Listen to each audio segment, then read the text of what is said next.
លើថ្មីស្មាជើងតាមដងទន្លេ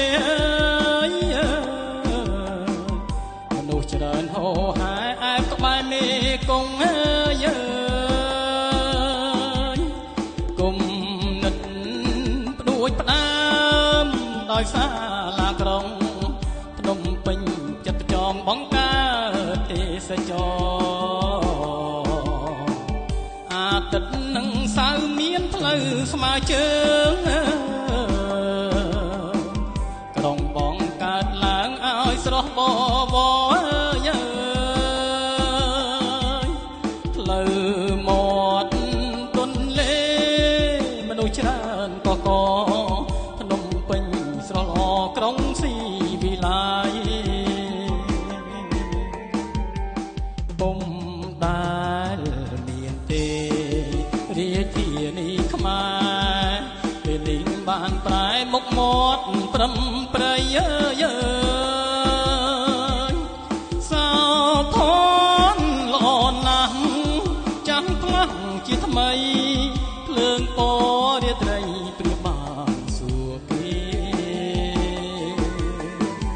ជំនោរំភើយរំហើយត្រ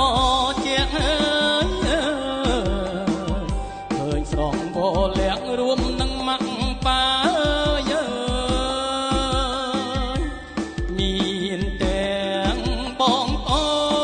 នហាត់ប្រាណកីឡាដើរតាមសួនច្បារមុខបរមរាជវាំង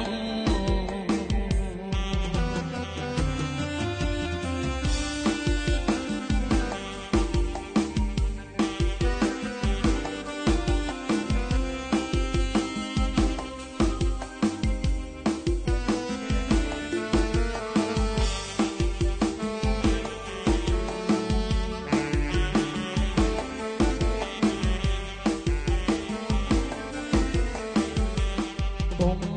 ដែលមានទេរាជធានីខ្មែ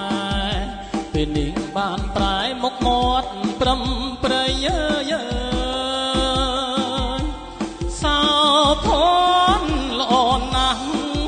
ចាំផ្លាស់ជាថ្មីភ្លើងពណ៌រាត្រីព្រាបានសួរគេ